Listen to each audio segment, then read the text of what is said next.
shots was required to achieve 1 combat kill during the First World War.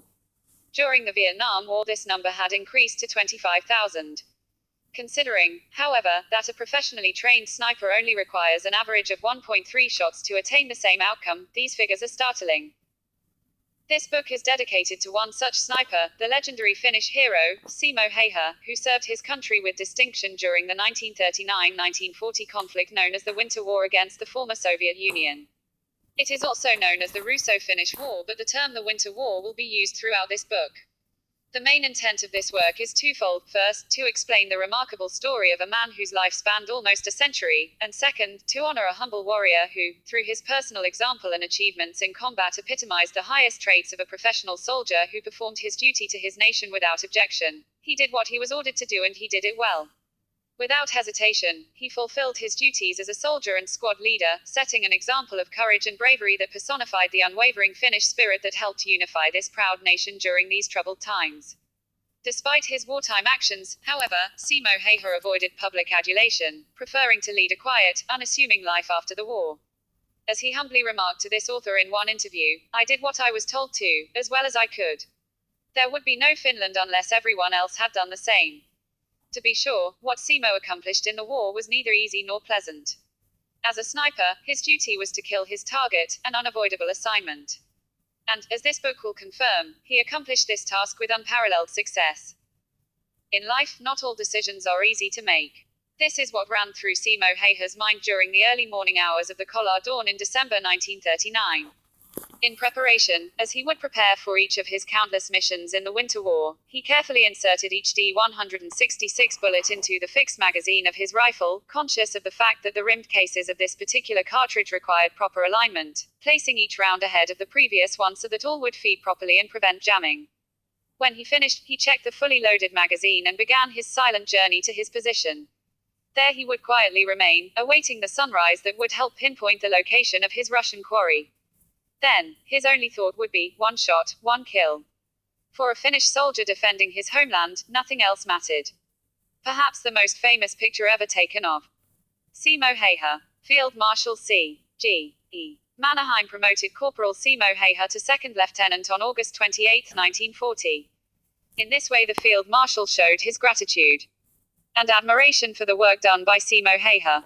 It was also in recognition of the winter war spirit that Simo Häyhä had fostered through his actions on the Kolar front. No man in Finnish history has ever received this kind of promotion. The decorations awarded to him are also unique. They represent his extraordinary strength of mind and soul and his devotion to fulfill the tasks given to him. Simo Häyhä at his studio apartment in Ruokolahti municipality on April 25, 2001. This was his last visit home. He was collecting his personal items before returning to the Institute of Disabled War Veterans in Hamina, where he had been living for a while. He was very aware that he might not return. He was calm as we drank our last cups of coffee together in his home. The very last thing he did before leaving was to stand and take in the breathtaking view over Lake Saimaa. An unforgettable moment filled with melancholy, but also with warmth. Veikko Vento, by the time Simo reached his position, it was still twilight, almost dark. The surrounding countryside was quiet, allowing Simo to think and prepare himself accordingly for the mission. Operating alone, far from friendly lines, he could ill afford to make a single mistake.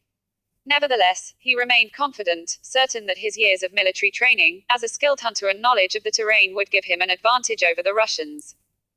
Finland's location in Europe. Of particular importance, as an expert sniper, Simo Häyhä was satisfied with reliability of his weapon. It was his personal Model 28-30, a rifle that had served him well throughout the 1930s and would no doubt continue to do so in this war. With proper maintenance, it functioned flawlessly. Jamming occurred seldom, if ever. This was very significant considering the temperatures during the Winter War were extraordinarily cold, ranging between 20 and -40 degrees Celsius. Simo was well used to cold weather. The only thing that really annoyed him was the invading Russians. However, he could not feel hatred for them. All that mattered to him now was to wait for the dawn in the eastern sky to emerge. Once that occurred, the Russians would be clearly fixed in the sights of his weapon. Death would be swift. Map showing the location of Kolar. For anyone who has served in the military, accomplishing the mission is of paramount importance. Nothing less than total commitment towards achieving it is unacceptable. As a sniper, Simo Häyhä's mission was to kill the enemy, and his commitment in accomplishing this unpleasant task remained the central focus of his effort throughout the Winter War. His was a solitary, demanding duty, one which required him to endure the most extreme elements of Mother Nature. Anyone who has lived in Finland during winter will tell you it is not for the faint-hearted. Furthermore, Simo Häyhä was responsible for the lives of other men. He was a squad leader, a non-commissioned officer, responsible for taking care of and setting an example for his soldiers on a daily basis. Yet so successfully would Simo carry out this role that he is often credited with unilaterally establishing what would become known to all Finns in this war as the spirit of Kolar. Having said that, however, he never sought personal recognition for his actions, even though he was destined to become the most successful sniper in history, achieving a total of 542 kills. Simo Häyhä participated in the Winter War for 98 days. Unfortunately, during the very last days of the Winter War, he suffered a serious wound that came close to ending his life. But as Simo would be the first one to tell anyone, no one can choose one's own destiny. In studying Finland's past, one cannot but wonder how history seemingly repeats itself. For, within the last 90 years, this small, proud nation of 3 million people would emerge free and independent in 1918 following the devastation of the First World War, suffer through a terrible period of violence in its own civil war immediately afterwards, fight with unbridled heroism against unspeakable odds during the Winter War of 1939-1940, before enduring untold suffering and hardship during 1941-1944 in what this nation refers to as its continuation war against the Soviet Union. For over 60 years, however, Finland has remained at peace. But in my opinion, 60 years is far too short a period of time to risk becoming complacent. To be sure, the Finnish people have comfortably adapted to these years of safety, comfort and economic prosperity, one might even argue lulled into a "who would want to attack us now" mentality. But such an attitude can be harmful. For if the leaders of Finland are not careful, this proud nation risks once again the ugly fact that an unforeseen strike on her soil is a distinct possibility. For those who would disagree, it is wise to remember the statement, si vis pacem, para bellum, if you want peace, prepare for war, fitting words written by Flavius Vegetius Renatus, Roman military strategist and author of De Re Militari, a work dedicated to the discussion of military matters, who clearly understood and discussed the absence of military power. Renatus believed that if one's own homeland was not willing to employ its army to defend itself, it was certain that another nation would be more than ready to do so with its own military. Simply put, there is never a permanent absence of a military presence, it's impossible to complete it. Constant vigilance is vital to the continued freedom and security of a nation and its people. This is neither a paranoid nor futile point of view as some may think during this period of stability and peace. To be sure, there is a cost and price for Finland to maintain such an army. It is, after all, the people's army, reason enough to ensure it remains the most cost-efficient way to keep this nation independent, ready and prepared for what the future may hold. To think otherwise risks repeating the dangers of the past. The warning is clear, anyone who believes the nation can effectively react late to an attack on its own doorstep must accept the dire consequences that will undoubtedly follow. For then, it will be too late. The game is over before it even began. The reader should keep in mind, however, that this book focuses on the life and accomplishments of one man, Simo Häyhä, a Finnish soldier whose role as a sniper and leader during the Winter War is legendary. It is not an in-depth history of the entire war. And though the events described here took place over 60 years ago, significant lessons learned from Simo Häyhä's experiences are still applicable today, if not more so. For instance, what a sniper faces today on the modern and future battlefield is a rapidly changing and tremendously challenging environment. Technological advances of course play a role, yet perhaps more important is the realization that unlike wars in the past, there are no clear front lines today. Battles are now fought simultaneously at all levels of command with multiple targets spread over a vast area. Thus, within this new environment, the modern sniper still remains a viable military asset. With proper training, he can attain significant advantages on the battlefield by destroying high-value enemy targets of opportunity. Consequently, there must always be sufficient numbers of sniper instructors and trainees on hand for an army to effectively meet the challenges of the modern and future battlefield. This equally applies to a soldier's equipment, which must be modern as well. A small country such as Finland, with limited resources, can ill afford to purchase outmoded material. Rather, it must continue allocating sufficient funds to buy the most modern and best performing gear available. In recent years, this has been the case. But in 1939, on the eve of the Winter War, the opposite was all too apparent. As for Simo Häyhä, he experienced it firsthand. This is his story. Over the years, much has been written about Simo Häyhä. Unfortunately, most of these works only contain second-hand information regarding his incredible life. Though more material has now recently surfaced, my personal interest in this legendary figure only began in 1997. Before then, I was only a casual reader of Simo's career, not too concerned about specifically collecting any research material on him. What limited information I did have was authored by others. To Finns, Simo Häyhä is probably best known from the popular book Kolar Kestara, Kolar Holds, 1940, by Erkki Palolampi.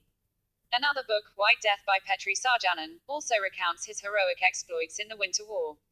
One similar pattern from these accounts that I noticed, however, was that none of the authors were able to get close enough to Simo to conduct a personal interview. One reason for this was that Häyhä himself remained silent about his deeds during the Winter War, preferring instead to keep a low profile. At first, this made it difficult for me to identify topics I considered most crucial for my own book. As I stated earlier, my main intent in writing this book was to honor a genuine Finnish hero. Yes, much has been written about this quiet, unassuming man, but I felt that a great deal of information was still missing. Since Simo firmly believed that his actions and deeds during the Winter War should speak for themselves, my most demanding and difficult task was to try and get this hero to talk to me. Accordingly, I was fortunate enough to get introduced to Simo in 1997, which eventually led to my becoming friends with him. This alone took a few years, over many phone calls and even more visits. During this time, I also conducted additional research and interviews with Simo's family members and others who knew him. In particular, I would like to mention two farmers, Raimo Partinen and Ensio Frieri, who both contributed crucial information for this book. Knowledge is useful only when shared, and Simo Häyhä's lessons for snipers are worth passing on to future generations so that his valuable experience does not disappear with the passing of this silent, modest person. As a Finnish soldier and trained sniper, meeting and interviewing Simo Häyhä was a distinct honor. There I was, the young apprentice, concentrating carefully on what he had to say, taking copious notes and asking innumerable questions. With patience and humility, he answered most of my questions when recalling the Winter War. Those questions he felt were too personal, he would not comment on.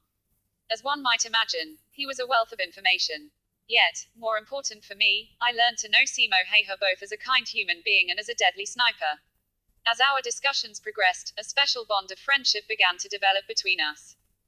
Whether we were at my childhood home watching a video I had made of him, at his house talking over a cup of coffee, or in room 5 of Kokokaliankatu 2, his last address, if I felt that I missed a particular point, or was unsure about a certain issue, all I had to do was simply rephrase my question and ask him once again.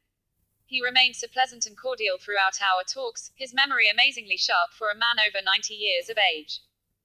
What I found most remarkable about Simo's accomplishments was that he performed his tasks with the same equipment as the regular Finnish soldier, including using only iron sights when firing his rifle. At this time, a scope on a rifle was rare. Most Finnish soldiers who had scopes had in fact captured them from the Russians. This comment is not meant to disparage any Finns who served with honor as soldiers during the war, but rather, to simply convey just how notable Simo Häyhä's accomplishments were. They were truly in a category of their own. His record of 542 kills has never been matched by anyone before or since. Simo's area of operation during the Winter War was Kolar, an area north of Lake Ladoga, which is also known as Ladoga Karelia. When we discussed the war, he appeared to remember everything as if it had happened yesterday, quickly recollecting, for example, specific times and dates when he crawled to firing positions in the early dawn hours, or how often he would sit long hours in the extreme cold weather, sometimes minus 40 degrees Celsius, controlling his breath so vapor of his breath would not to be spotted by Russian soldiers. He also related stories on how he would return to his commanding officer's tent, or other available accommodation after dusk, to first care for his weapon and gear, and then catch some well-earned sleep. There were also times, of course, when I had to review his answers on dictated tapes as well, or by watching our videotaped interviews in order to be certain about everything he told me. This only happened from time to time. In summary, most of my information came from Simo himself, or relatives and other people who were close to him. As mentioned before, some questions, such as the actual number of men he killed and what he feared the most, remained unanswered. This was Simo's decision, which, considering everything he endured during the war, must be respected. Though I still had many questions to which I would have liked to have had an answer, I accepted his decision with professional understanding. After all, he was there. And in those instances where I felt there were gaps in his story, I did my best to research the history of the Winter War by concentrating, in particular, on the tactical aspects of sniping that might have influenced his decisions. To conclude, writing this book was without doubt a wonderful experience, a labor of love, if you will. Surprisingly, writing turned out to be easier than anticipated due to the kind assistance of everyone who contributed the time, knowledge, and helpful advice. After several years of effort, I now consider the first stage of Simo Häyhä's remarkable life and career completed. Lessons learned from his experiences during the Winter War have been updated and entered into the Finnish Army Snipers Manual, ensuring that future generations of Finnish snipers will benefit from those brave men who have gone before them. The second stage of Simo Häyhä's story is this book. As the greatest sniper in history, he certainly deserves our attention. Please take the time to read and enjoy it as much as I have enjoyed writing it. 4. As I previously mentioned, military commanders should have sufficient numbers of qualified, trained snipers readily available in times of peace. For a nation to delay or postpone such important decisions until faced with war or an unanticipated crisis only invites potential misfortune for the men and women who proudly serve in its armed forces.